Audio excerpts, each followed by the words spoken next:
que eu adoro. Obrigado. Imagina. Obrigado. Então, aí, por exemplo, a criança tem a chance de ver que existem trabalhos estressantes, que tem a história toda de fantasia, mas que, de repente, tem um vínculo com a realidade, né? Tem algumas pontes com a realidade. Aqui é eu pintando a professora lá, uma foto. E esse, finalmente, é meu último livro. Eu acabei de fazer.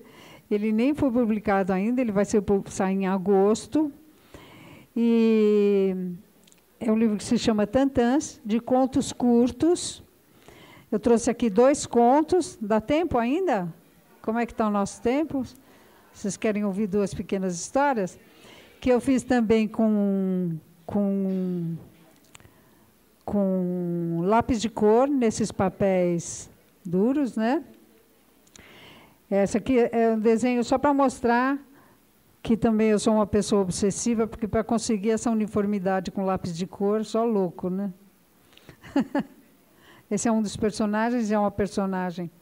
Então, eu vou ler para vocês, tá? Cuco. Às 7h da manhã, o cuco do relógio do Neuso não saiu da casinha para cantar.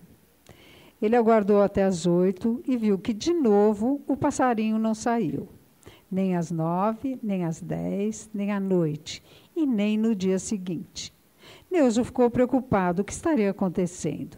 Falou do problema a um amigo e ele o aconselhou a levar o relógio para o relojoeiro do bairro, o Chulo, mas ele não quis. Neuso não gostava do estilo dele. Sua oficina era uma bagunça. Tinha garfo, lixa de unha, ovos, furadeira, mas o pior é que ele tinha uma porção de passarinhos em gaiola. Quem garantia que eles não eram cucos de relógios quebrados? Não, definitivamente, Neuso não confiava em Chulo e não ia deixar seu cuco de estimação nas mãos dele. Tentaria resolver o problema de outro jeito. Subiu numa escada, bateu na portinhola do passarinho e aguardou. Nada. Bateu mais uma vez e, de novo, nada. Neuso não ia forçar a porta, preferiu conversar pelo lado de fora mesmo. Disse que estava sentindo falta dele. Perguntou gentilmente qual era o problema e se podia ajudar. Deu certo, porque em seguida, às 4h, em ponto, o cuco saiu pela portinhola e ele, que só piava, tossiu e espirrou 4 vezes. Ah, então era isso, ele estava gripado. Pronto, resolvido. O Neuso ia consertar o relógio com xarope. Então, são contos todos doidinhos, de gente que não regula muito bem, dos tantãs, né? Mas que tem sempre esse vínculo com a realidade, um ou outro, que é para a gente pensar.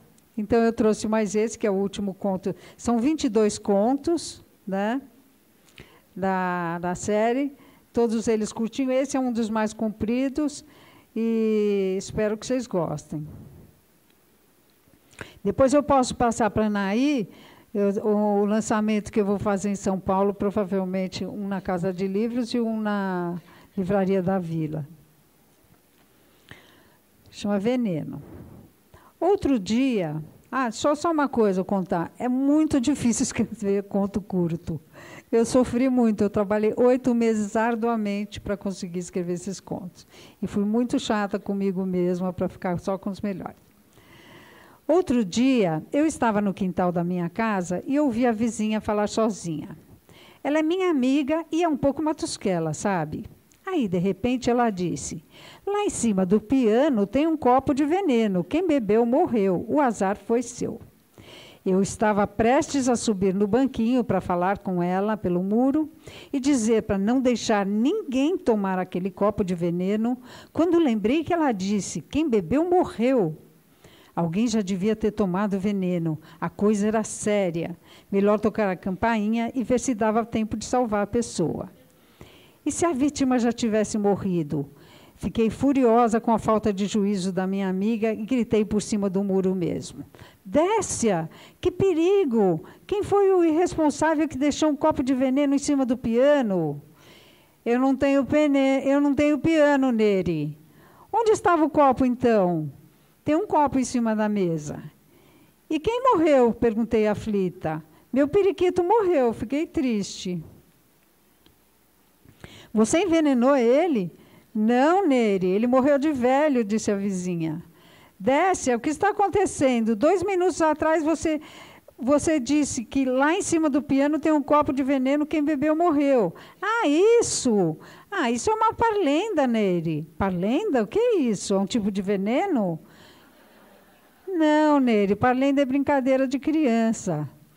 Pior ainda, Décia, onde já se viu criança brincando com veneno? Exclamei séria.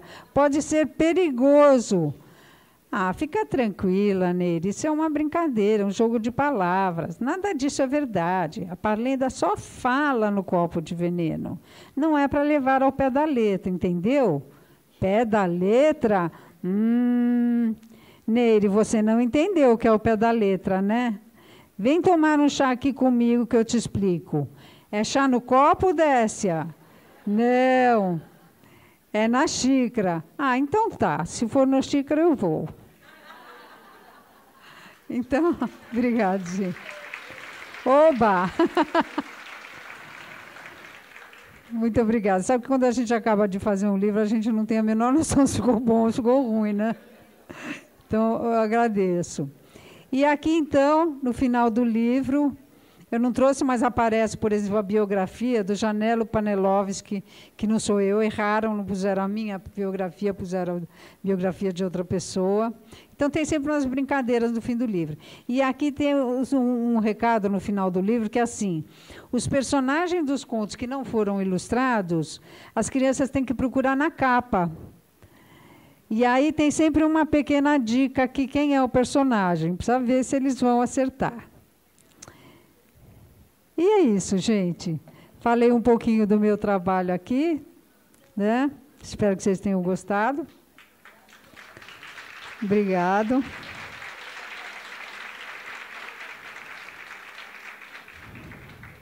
Alô, alô. Pessoal, nós vamos, nesse momento agora, que ela já terminou a parte da exposição, abrir para algumas perguntas. A gente vai levar o microfone até vocês e vocês perguntem aquilo que vocês quiserem para a nossa querida escritora. Eu sou muito fã dos seus livros e eu queria saber se, assim, se você tem essa dimensão do que é o seu livro na educação. Né? E na educação infantil, em particular, que eu trabalho apaixonadamente há alguns anos. Então, assim, você tem a dimensão porque, assim, você está em todas as salas de aulas. Você está no trabalho quase que diário ou semanal do que acontece na sala de aula. Você tem essa dimensão? E como é para você, se isso te influencia na hora de pensar novas histórias? Que pergunta bacana, muito obrigada. Eu não tenho muita noção, não.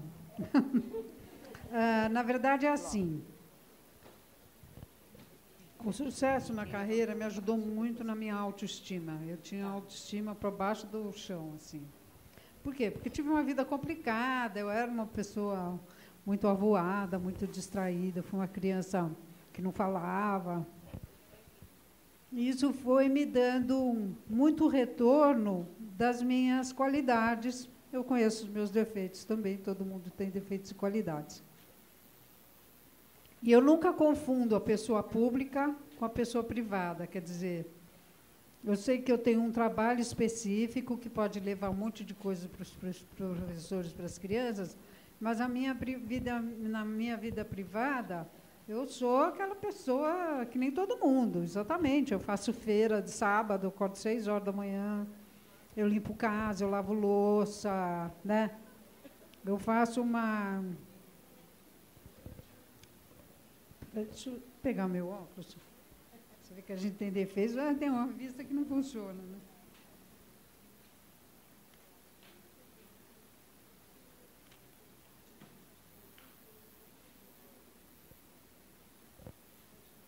Ai, melhorou bem. Então, eu tenho esse lado... sou avó, sabe? Troco fralda. Não tem... Sou uma pessoa normal. E no meu cotidiano, isso não faz diferença. Ter um nome ou não ter um nome. Eu me lembro disso quando eu venho conversar com os professores. E, para mim, esses retornos... Inclusive, eu sou uma pessoa super organizada, para mostrar isso para vocês. Eu organizei durante 2 dias, não foi só o trabalho de vir aqui. Durante 2 dias eu fiquei selecionando as imagens, quanto tempo que dava, qual que eu levo, qual que eu não levo. Eu tenho uma quantidade de material imensa. Não dá para trazer tudo, tem um monte de livros que eu não trouxe. E, aos poucos, eu fui melhorando o meu trabalho, me evoluindo como pessoa, e vendo que aquilo que, para mim, sempre foi problema, os problemas todos que eu tive na infância, eu tinha conseguido transformar em histórias, digamos assim, com o olhar de entender aquela criança que sofreu bullying, aquela pessoa que não se enquadra. Ninguém se enquadra, na verdade, né? Ninguém tem todas essas qualificações que a fantasia da gente da perfeição. Ninguém. Todo mundo tem, como diz o poeta, né? Calcinha furadinha, né? Bailarina também tem. Então, eu acabei ficando... Eu sou muito agradecida pelo retorno de vocês, porque todo o sofrimento da minha vida ganhou um sentido. Entendeu? Falei, então não foi em vão. Foi, de repente, isso faz sentido. Por quê? Porque eu faço um link com as crianças e com os professores, tão importante quanto, onde eu consigo passar essas questões humanas tão complicadas através da brincadeira, do humor, né? Do jogo. Eu acho que o humor do meu trabalho tem a ver com a natureza humana, porque Deus, não sei que eu não acredito em Deus, mas eu acredito, fez as coisas de maneira que sabia que os filhotes precisam crescer e aprender, e aí faz o quê? Ele precisa ter prazer em aprender e se desenvolver, que é a brincadeira, que é o jogo, que é a risada. As crianças dão risada naturalmente, né? Elas riem, elas vão atrás das brincadeiras. Então, digamos assim, isso que eu conservei em mim, que é o gosto pela risada, pelo divertido, né? Eu escrevi esses contos e eu me diverti imensamente escrevendo aquele monte de bobagens, entendeu? É um mais tonto que o outro, mais sem noção. Então, para mim, isso acabou se tornando muito importante e eu venho cada vez mais tendo essa noção. De vez em quando eu fico até assustada, eu falo, meu Deus do céu, o que acontece? O que aconteceu? E, ao mesmo tempo, muito agradecida, né? Por isso ter tanto sentido na minha vida, no meu trabalho, e também uma certa generosidade comigo mesma e tolerar a minha própria obsessão, porque eu sou uma pessoa obsessiva, senão não faria o trabalho tão caprichado. Porque eu revejo um texto, eu refaço um desenho 3.000 vezes. Por exemplo, a capa desse livro do Tantãs foi a 3ª capa que eu fiz. E eu levo uma semana para fazer um desenho da capa, porque não estava bom, porque isso, porque não funcionava, porque não... até chegar nesse que eu falei assim, então está legal. Aí a minha designer também falava, está legal. Então, a generosidade comigo mesmo, ser intolerante com o meu próprio trabalho, de ver que acabar funcionando, entendeu? De que as pessoas percebem essa dedicação, esse esmero, essa sofisticação, essa coisa toda, e eu falar assim, não, então não sou louca, então está dando certo, entendeu? Então, agradeço muito a sua pergunta, espero não parecer metida, mas, né? Porque a gente tem os méritos, a gente também tem os defeitos, né? Mas é uma grande alegria, assim, verdadeiramente, fazer parceria com professores e com as pessoas marginalizadas, sabe? Para mim é uma grande alegria. Como meu filho diz, meus filhos são filhos queridos, Ele fala assim, mãe, você consegue desenhar pessoas horríveis de um jeito lindo. Então, é isso, é o olhar, não sobre a perfeição, mas sobre a, entre aspas, imperfeição, e transformar aquilo em histórias, em encantamento, em estética, né? Então, obrigada. Oi, Eva.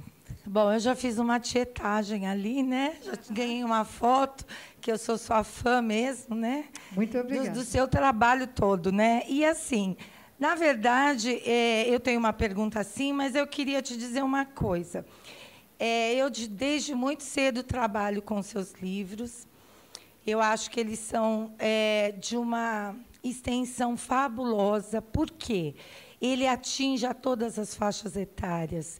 Ele é ilustrativo, ele chama atenção, ele tem estética, ele é rico em detalhes. Dá para você trabalhar com crianças de 0 anos a qual você quiser. Então, ele fala por si, ele não precisa de palavras. Obrigada. E eu acho que é isso a tua maior contribuição para a educação. Porque, às vezes, as pessoas ficam muito preocupadas em elaborar um livro, os autores, né, com começo, meio e fim. Nós, enquanto professoras, trabalharmos isso. E, às vezes, a criança, sozinha, dentro de um mesmo livro, cria 1000 histórias. E eu acho que é este para a educação infantil que a gente está hoje aqui, num seminário, falando disso, numa EMF, e eu estou com a Anaí, assim, infelizmente, nós recebemos crianças de educação infantil hoje nas EMFs, com ensino de 9 anos. E cadê essas professoras aqui? Eu fui uma que briguei lá na escola até. Eu fui professora alfabetizadora de educação infantil. Sou ainda, né, mas de educação infantil muitos anos da minha vida. E eu acho que essa contribuição sua para a educação infantil, principalmente, porque onde as crianças reconhecem os rótulos, reconhecem a bruxinha, que eu adoro ela, e você consegue deixar uma bruxinha leve. O teu filho falou, deu a tua definição perfeita. Eu acho assim, o trabalho tem humor, é leve, ele traz o que a personagem tem de bom e não o que ela tem de ruim, né? A gente não consegue enxergar ela assim, de uma outra, entendeu? Então, assim, e está lidando com as diversidades de uma forma legal, que as pessoas consigam olhar o outro lado, né? Mesmo do coelho, e assim, a frustração dele, poxa, é mesmo, eu tenho isso, eu tenho aquilo, e conseguem se identificar com o personagem, enfim. Mas a minha curiosidade, parabéns, tá? Mas a minha curiosidade é assim, Obrigada. Por que a bruxinha? Por que a bruxinha? Por que a bruxinha? Olha lá, todo mundo quer saber por que você teve, assim, a fascinação de ver uma bruxinha e ela ficou tão linda. Porque ela é linda, né? Eu não sei. Obrigada. Eu não sei se vocês... Eu também amo. Por Obrigada. que você teve, assim... na verdade, ela faz muito sucesso mesmo, né? Faz. Qual é o seu nome? É Liliane. Liliane. Obrigada pela pergunta, Liliane. Lidiane. Liliane. Eu sou um pouco surda, esse é um dos meus defeitos. Liliane, muito obrigada pelo seu depoimento, é uma alegria eu escutar. E a sua pergunta sobre a bruxinha, eu não sei se tem uma explicação, eu vou tentar falar algumas coisas, assim.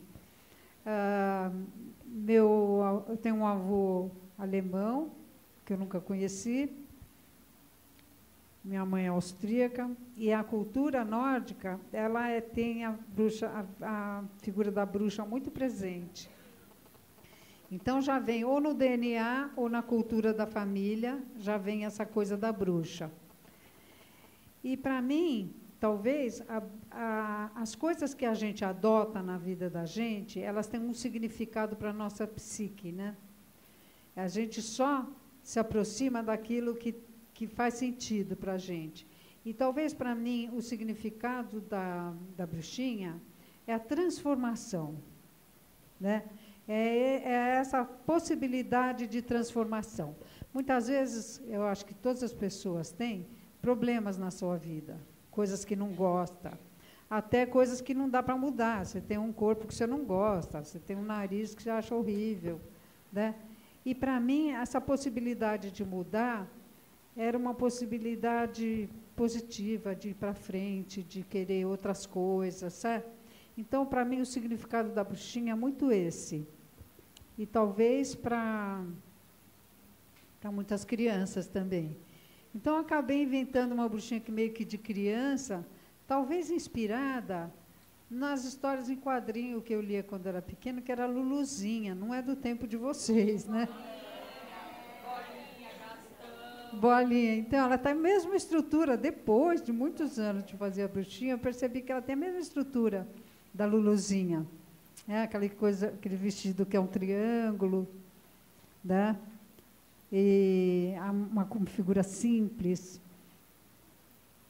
Então, não tem tanta explicação, mas tem assim. Eu tenho um vínculo com essa coisa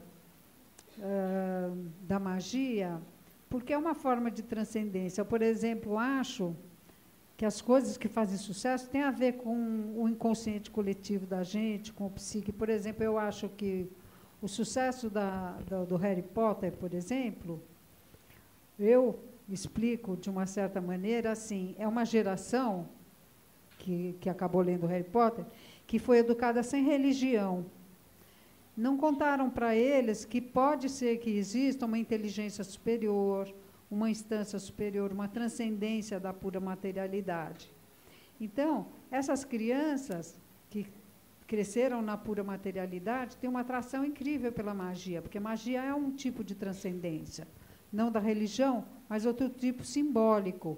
A autora do Harry Potter, ela é uma grande estudiosa de mitologia, todos aquele cachorro de 3 cabeças, aquilo lá, tudo ela tirou da mitologia. Então, as crianças, elas têm necessidade, para ter sentido na vida, de que as coisas têm alguma coisa transcendência, algum mistério que não se entende completamente. Então, uma das funções da literatura, da criação, do cinema, né, até dos games, é essa de buscar sentido para as coisas, né? A gente tem essa necessidade. E se a gente vive numa sociedade muito materialista, só acordar, dormir, trabalhar para ganhar dinheiro, para comprar roupa, comida, blá, blá, blá, isso não satisfaz o ser humano. Ele quer mais, ele quer um encantamento, ele quer um mistério, ele quer o sentido, né? E a literatura dá essa dimensão. E a magia funciona assim, hoje em dia. Ela não é mais a das mulheres que conheciam a natureza e sabiam fazer remédios e eram perseguidas. Ela tem outro sentido hoje. E, para mim, esse é um dos vínculos meus com a magia. Deixa eu responder.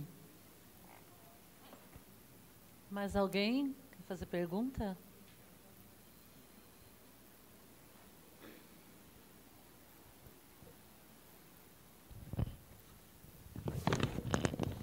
Ficar sentada mesmo. Bom dia a todos. Bom dia. Então, eu gostaria de uma palavrinha, uma sugestão de como nós, professoras, tanto da educação infantil como do ensino fundamental, poderíamos estar estimulando os pais a lerem para os seus filhos, já que hoje estamos numa sociedade de correria, de não termos tempo para nada ou quase nada. Como fazer com que a mãe que leva seu filho na creche, desde manhã ela possa chegar à noite, sentar do lado da cama do seu filho e ler para ele alguma coisa, mostrar um livro, porque eu sinto que isso está se perdendo. Como é seu nome? Elaine. Elaine. Obrigada pela pergunta, Elaine. Muito bacana.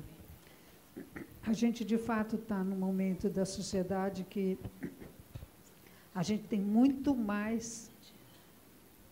A gente recebe coisas demais e a gente não tem tempo de digerir. Não tem tempo nem de dar conta, nem de digerir, né? Você tem que fazer 1 milhão de coisas, dar conta de 1 milhão de coisas para a casa funcionar, manutenção da vida, trabalho, filho, aluno, né? é muito cruel, a nossa sociedade é cruel nesse sentido, né? E eu concordo com você que a literatura ela pode ser um momento de descanso, um momento de parada nisso, né? Um momento de que, digamos assim, a gente desce do avião a jato e anda a pé. Porque a nossa mente pode andar muito rápido, mas nosso corpo e nossa alma não. Nosso corpo e nossa alma, eles andam a pé. E a nossa mente vai muito rapidamente. Então, fica um delay entre uma coisa e outra. E a literatura é algo que humaniza, porque é o momento em que você consegue juntar mente, coração, alma, corpo, né? Então, eu concordo com você. Agora, como fazer? É complexo. Vocês têm reunião de pais? Então, uma das maneiras de chegar nas pessoas é abrir pelo coração, não é pelo conselho racional. Não adianta você falar assim, isso vai fazer bem para o seu filho. Esquece. Fica aqui e não sai daqui. A minha sugestão é você passar para os pais aquilo que você sente quando você lê um livro. Então, primeiro, livros de qualidade. Que tal contar histórias para os pais e fazer eles perceberem que existe um encantamento, fazer eles vivenciarem esse encantamento, não na mente, no corpo, no coração. Então, escolhe, sei lá, 2 contos, 3 contos, coisas curtas. Fazer uma coisa que nem eu faço aqui, mostra a imagem e passa esse encantamento e fala assim, olha, se você puder passar isso para o seu filho, vai ser muito bom para vocês dois. É esse momento de encantamento que dá como que um oásis num deserto, como que um momento de se humanizar.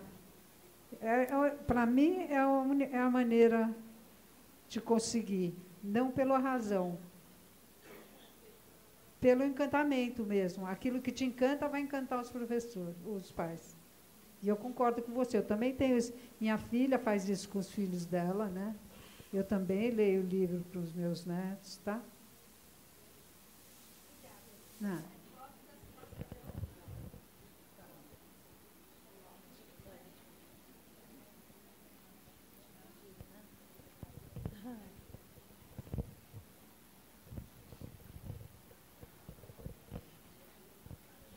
Eva, parabéns pelo seu trabalho, é maravilhoso. Muito obrigada. Muito bonito, né? Seus desenhos excelentes. E uma coisa que eu observo muito, que muito se fala da leitura, incentivo à leitura. E hoje, com a tecnologia, o que a gente tem observado? Poucas pessoas lendo, a maioria lê no celular, né? Até mesmo gráficas sendo fechadas por falta de leitores. Como que você vê isso na nossa sociedade, aqui no Brasil, que é um dos lugares onde as pessoas menos leem e dão importância a isso, à leitura? Como você chama? Rosenilda. Rosenilda. Então, muito bacana a sua pergunta. É o seguinte, aqui não cai neve, né, nesse país. Lugares onde tem neve, as pessoas precisam se organizar, aprender a planejar, porque senão morrem. No Brasil não tem neve. Então, a gente vive mais solto, né? Menos organizado, com menos planejamento. A outra coisa é que a neve faz as pessoas ficarem dentro de casa. Então, nos países que leem, eles desenvolveram uma cultura de entretenimento ligado com a leitura. A gente tem praia, a gente tem quintal, sobe no pé de não sei o quê, entendeu? É cultural isso, devo entender? Isso não quer dizer, mesmo que a gente não tenha neve, que a gente não possa aprender a planejar, aprender a se organizar, aprender a ler, né? E aprender as atividades que são mais introspectivas. Por quê? Porque elas são muito boas. São muito boas para o ser humano, para a sociedade. E eu estou totalmente de acordo em incentivar. Além disso, a gente vive hoje num momento em que a tecnologia é absolutamente sedutora. Primeiro, ela tem um recurso muito forte, que é natural do ser humano, que é o olhar. Você olha o filme e você escuta. É mais fácil do que ler. Quando você lê, você precisa decodificar aquelas letrinhas em palavras, ganhar sentido, e aquilo chegar no seu coração, te emocionar ou fazer algum sentido. Entendeu? É difícil ler. Bobagem a gente achar que é fácil ler. Não é fácil. Exige concentração, exige esse tempo que ela tinha falado, da Helene tinha falado, de estar né, dar uma desligada no mundo exterior e se recolher. Eu acho muito saudável ler. Né? Então, o caminho é pela consciência, a consciência de que o excesso de eletrônicos, eu vou incluir filmes, games, telefone, celular, dá um desequilíbrio no ser humano. Por quê? Porque a mente da gente é um come-come, né? Sabe aquele come-come? Pac-Man? Ela vai comendo. Ela é viciada em informação. Ela é viciada em velocidade. Eu também sou. Como é que eu faço para conseguir ler e fazer o meu trabalho? Fazer o meu trabalho também eu não posso ficar distraída. Eu tenho consciência e eu tomo decisões. Eu falo não. Então, como as crianças são capturadas por essa sedução desses meios de comunicação, quem tem que colocar o limite é o adulto. Não tem jeito. E é muito chato colocar o limite. Você tem que aguentar manha, reclamação, a criança vai sofrer, vai chorar. Minha neta tem 3 anos de idade e ela quer ver filme. Ela quer ver a Patuna Canica. Ela não sabe nem falar Patrulha Canina. A Patuna Canica. Chora se não deixa ver. Mas quem tem que, a mãe dela tem que colocar um limite. Só vê em determinado período do dia. Por quê? Porque não é bom para a criança, não é bom para o desenvolvimento físico dela, não é bom para o desenvolvimento como pessoa, ela deixa de se relacionar com outras crianças. Então, a escola, neste momento, é quem está salvando as nossas crianças. Vocês têm essa consciência? Porque dentro de casa, em geral, é um horror. Né? Você bota lá a babá eletrônica, né? E tem menos trabalho com a criança. Então, na escola, pelo menos, não está invadida por esses meios eletrônicos, não está invadida, eles têm que se relacionar, eles têm que lidar com conflito. É onde as crianças se humanizam, isso é importantíssimo, é fundamental. Agora, como fazer essa coisa? Pela consciência, pela força de te dar os limites, a consciência pode te dar força, que nem aquela história que eu estava falando, nós estamos num momento histórico, então a gente tem que inventar uma educação. Nós estamos fazendo uma maneira, nós estamos criando uma maneira de educar. Não existia antes, é dificílimo. Então, pelo limite, pela força em dar o limite, nós precisamos repotencializar o educador, que foi despotencializado em todos os sentidos. E o mais importante é pelo encantamento. A criança gosta disso. Se você bota um limite e oferece, ela gosta, ela quer, ela sabe que precisa, ela vai se mexer, ela vai se identificar, ela lê 10 mil vezes o mesmo livro, ou ela quer ouvir a mesma história 10 mil vezes. Então, é pela consciência e pelo encantamento. O encantamento é onde você consegue, digamos assim, e bons livros, é onde você consegue fazer frente à sedução dessas coisas novas. É extremamente sedutor. É a sedução do mal, entendeu? Por exemplo, o cinema americano tem muitas coisas maravilhosas. Tem umas horríveis. Então, por exemplo, uns 10 anos atrás, tinha um filme que chamava Os Assassinos, uma coisa assim. era o Bandeiras e o Stallone. Eram 2 assassinos de mira. Só que tem o assassino bonzinho e o malvado. O malvado era o Stallone, que é mais feião, e o bonitão é o assassino bonzinho. Então, é a sedução que distorce a nossa ética, distorce os nossos valores, entendeu? O cinema americano está cheio de coisa. É que nem a história do